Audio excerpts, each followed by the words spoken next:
देखिए आज जो है आप लोगों को अमीनो अम्ल कल इसेंशियल नॉन इसेंशियल के बारे में बताए थे। इसेंशियल 10 प्रकार के होते हैं, नॉन इसेंशियल 10 प्रकार के होते हैं, यहाँ तक बताए थे और इसका ट्रिक भी बताए थे आप लोगों को। बड़ा अच्छा ट्रिक था कि उस ट्रिक के माध्यम से आप लोग याद कर सकते हैं। अब जो है हम अमीनो अम्ल का, अमीनो एसिड का अगला पार्ट है, ये third part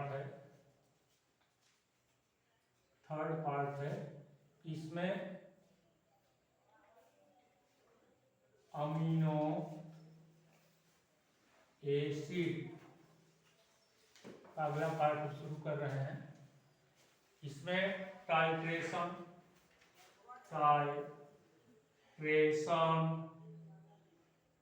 of amino acid.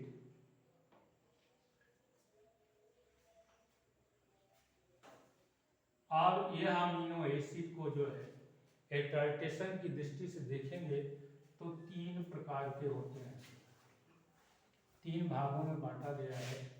पहला है एसिडिक अमीनो एसिड, दूसरा है बेसिक अमीनो एसिड, तीसरा है neutral amino acid. Neutral amino acid है। अब एसिडिक अमीनो एसिड में क्या होता है कि पीएच जो होता है, पीएच 7 से कम होता है, इसलिए एसिडिक है। और इसमें पीएच कितना होता है, 7 से ज़्यादा होता है।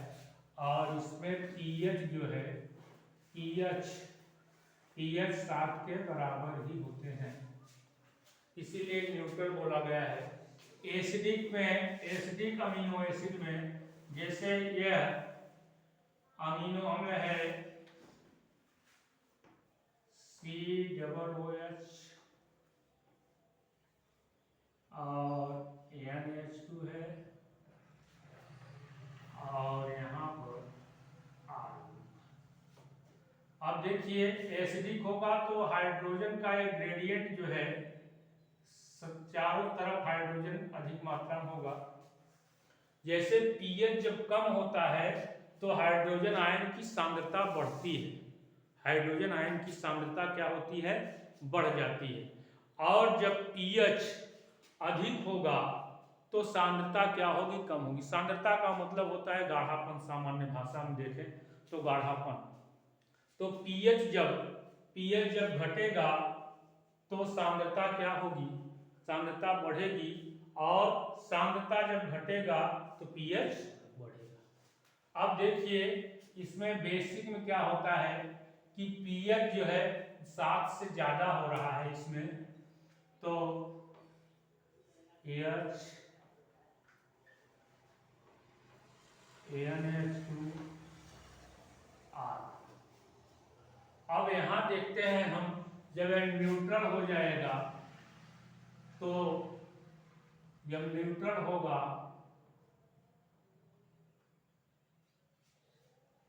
तो यहाँ पर COO माइनस हो जाएगा और ये NH2 NH3 हो जाएगा, या प्लस हो जाएगा और यहाँ पे जो है R है। तो यहाँ पर क्या होगा, यहाँ पर ज्विटर आयन बनाएगा। क्या बनाएगा, ज्विटर आयन। ज्विटर आयन का मतलब होता है एसिडिक और बेसिक दोनों शो करता है। यहाँ पे जो है ज्विटर आयन बनेगा। क्या बनेगा, ज्विटर आयन बनेगा। और ज्विटर आयन क्यों बनेगा कि यहाँ पे जो है नेट चार्ज जो होता है, नेट चार्ज 0 हो जाएगा। इसी को कहते हैं ज्विटर आयन। क्या कहते हैं, ज्विटर आयन। और यह एसिड और बेस दोनों का व्यवहार करता है, इसलिए एम्फोटेरिक, एम्फोटेरिक कहते हैं इसे, क्या कहते हैं, एम्फोटेरिक कहते हैं।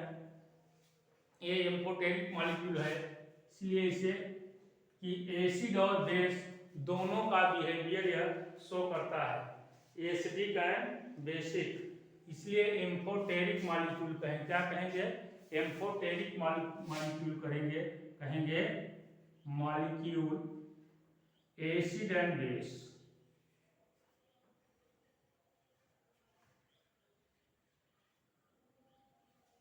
हाँ नोट कर लीजिए आप लोग इसको। देखिए यह जो है टाइट्रेशन के आधार पर एसिडिक, बेसिक और न्यूट्रल। एसिडिक में 7 से कम होता है, बेसिक में 7 से ज़्यादा होता है, और न्यूट्रल में जो है यह दोनों यह इसमें 7 के बराबर ही पीएच होता है, ढंग से होता है। अब आगे चले हम, अब आप लोगों को आगे बताएंगे हम पेप्टाइड बॉन्ड कैसे बनता है। क्या बताएंगे, पेप्टाइड बॉन्ड का फॉर्मेशन कैसे होता है, इसके बारे में हम आज आप लोगों को बताएंगे। मोस्ट इंपॉर्टेंट है पेप्टाइड बॉन्ड कैसे बनता है।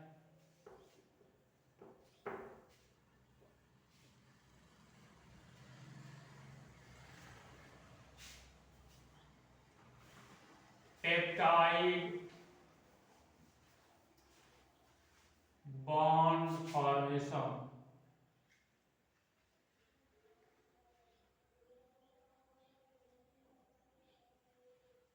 जैसा कि आप लोग जानते हैं कि पेप्टाइड बॉन्ड जो है अमीनो एसिड जुड़ते जाते हैं, कई अमीनो एसिड मिल करके जो है पॉलीपेप्टाइड बॉन्ड तक जुड़ते हैं।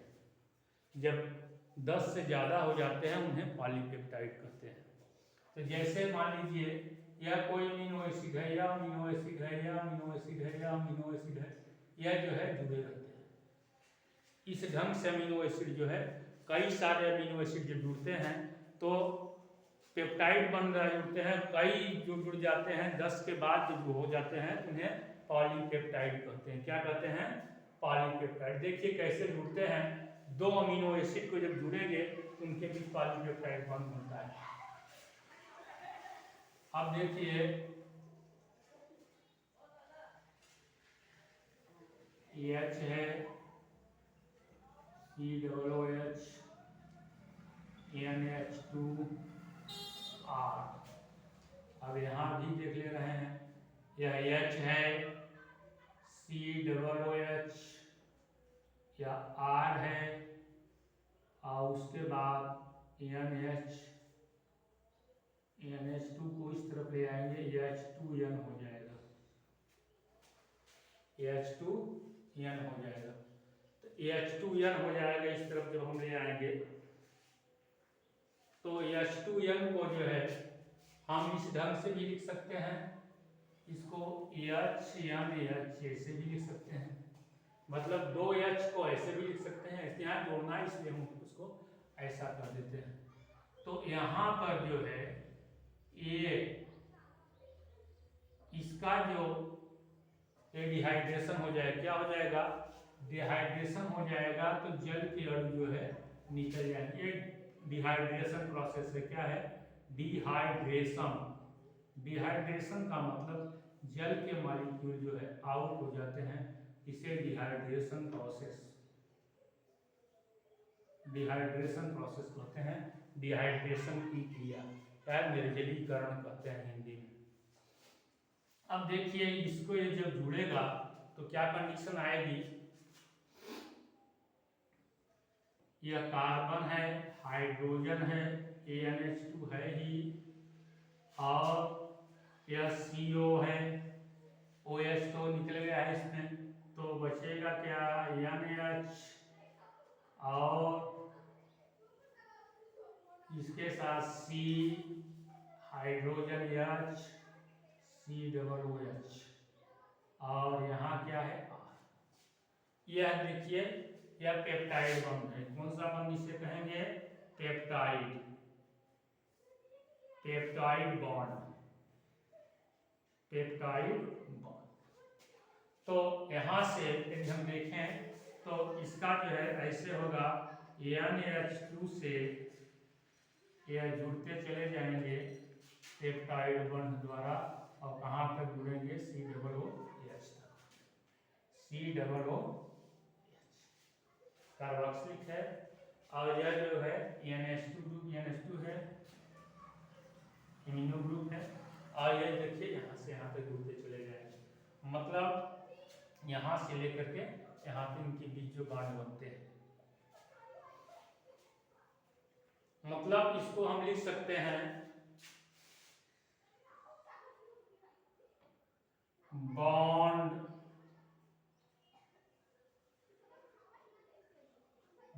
Between N terminal to C terminal.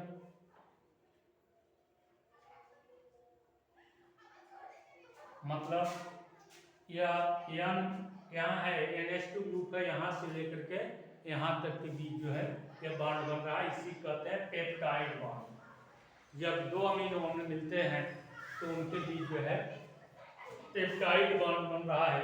इसी ढंग से 3 होंगे, इसी ढंग से 4 होंगे, इसी ढंग से 5 होकर जुड़ते चले जाएंगे और पेप्टाइड बॉन्ड का निर्माण करते चले जाएंगे। इस ढंग से जब 10 हो जाएंगे, 10 से ऊपर हो जाएंगे तो उसे कहेंगे पॉलीपेप्टाइड बॉन्ड। नोट कर लीजिए आप लोग।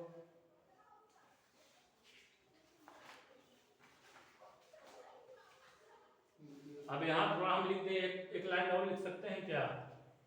यहाँ लिख दे रहे हैं, यहाँ लिख दे रहे हैं पेप्टाइड बॉन्ड को निकालने का एक सूत्र है,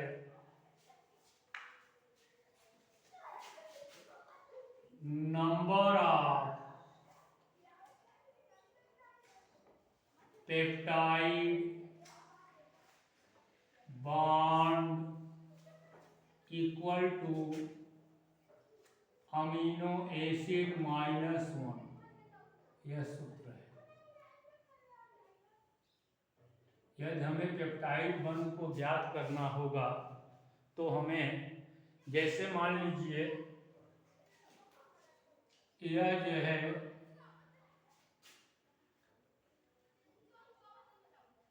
अब देखिए एक अमीनो एसिड है, 2 3 4 5 6 है ना, 6 है। तो इनके बीच जो है इस बॉन्ड को हम देखें तो लिख सकते हैं, यहाँ 6 अमीनो एसिड हैं तो यहाँ क्या हो जाएगा, number of peptide bond equal to amino acid कितने, 1 2 3 4 5 6। जैसे मान लीजिए यह अमीनो एसिड है 1 2, इसी ढंग जुड़ते चले जाएंगे, 6 तक जुड़ते रहेंगे। तो हमें बॉन्ड याद करना हो कितने पेप्टाइड बॉन्ड हैं तो आप तुरंत गिन के लिख सकते हो। इसी ढंग से इसमें भी गिन सकते हो, 1 2 3 4 5। ये 6 अमीनो एसिड हैं तो 6 ऋण अमीनो एसिड संख्या कितनी है, 6 है, तो ऋण 1 बराबर 5 पेप्टाइड बॉन्ड, 5 पेप्टाइड बॉन्ड। हम बॉन्ड भी ज्ञात कर सकते हैं, इस ढंग से आप देख सकते हैं, एकदम सरल तरीके से आप लोगों को बता रहे हैं।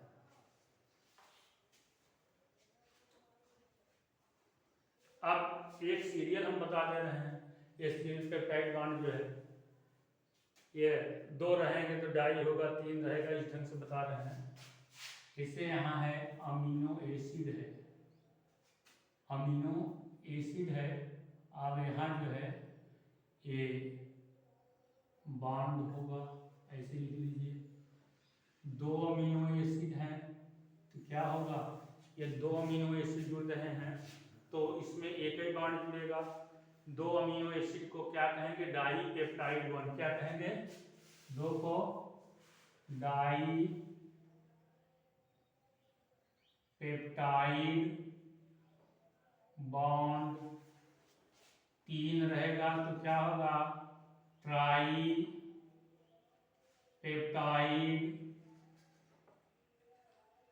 बॉन्ड, 4 रहेगा तो क्या रहेगा, टेट्रा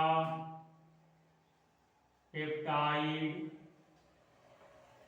बॉन्ड, 5 रहेगा पेंटा पेप्टाइड बॉन्ड, 6 रहेगा तो हेक्सा पेप्टाइड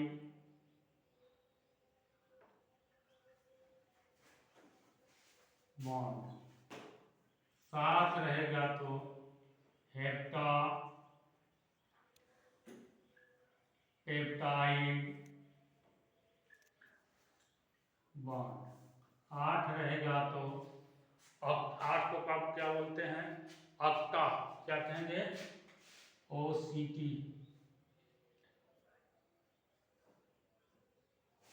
तो पेप्टाइड बॉन्ड जो है इस ढंग से 9 को, 9 है तो 9 को क्या कहेंगे, नोनो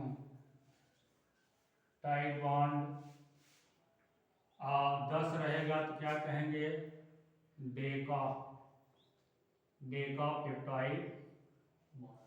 इसी ढंग से जब 10 के बाद 11 होता है तो 11 से, तो यहाँ क्या हो जाएगा, 11 नंबर पे क्या हो जाएगा, पॉलीपेप्टाइड हो जाएगा, क्या हो जाएगा,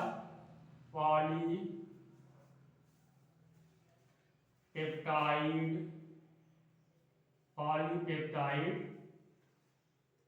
बॉन्ड। आप समझ में आ गया ना, हम यहाँ तक समझ में आ गया।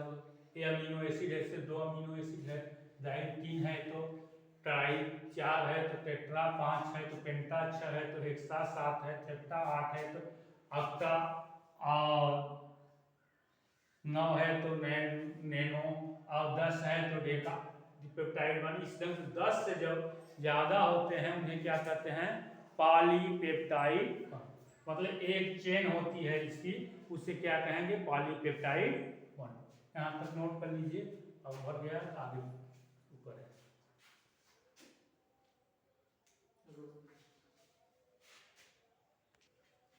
चलिए यहाँ तक हो गया है। अब आपका नेक्स्ट वीडियो हम बताएंगे, यहाँ तक आप लोगों को जानकारी पेप्टाइड बॉन्ड की हो गई है। यहाँ तक किसी प्रकार की समस्या नहीं आई, बड़े सरल तरीके से आप लोगों को बताए हैं बॉन्ड का फॉर्मेशन कैसे होता है, कैसे पेप्टाइड बॉन्ड बनते हैं, इसके बारे में आप लोगों को जानकारी तो हो गई। किसी प्रकार की समस्या नहीं आनी चाहिए, हमारे हिसाब से सही है। आप लोग जानकारी ले रहे हैं, इसको नीट है, नीट परीक्षा है, और जितनी सारी परीक्षाएं हैं बायोमॉलिक्यूल से आएंगे, तो हमारे हिसाब से कोई चीज़ ऐसा नहीं जो आप नहीं कर पाएंगे, आप कर लेंगे, चाहे जो परीक्षा में आपको इससे साइंस संबंधित परीक्षाओं में बैठना है। तो यह देखिए कि बायोलॉजी की दृष्टि से भी महत्वपूर्ण है और केमिस्ट्री की दृष्टि से भी महत्वपूर्ण है। कक्षा 12 में बायोमॉलिक्यूल का जो है केमिस्ट्री, ऑर्गेनिक केमिस्ट्री भी है। ऑर्गेनिक केमिस्ट्री से 12 में सिलेबस में 10 से 15 नंबर तक के क्वेश्चन जो है इसी से आते हैं, बायोमॉलिक्यूल्स, इसलिए बहुत महत्वपूर्ण है। इसके पहले आप लोगों को हम न्यूक्लिक एसिड पढ़ाए, अब उसके बाद जो है यह अमीनो एसिड पढ़ा रहे हैं, थोड़ा बहुत बाकी है, तो नेक्स्ट वीडियो में हम जो है उसको डिस्क्राइब कर देंगे।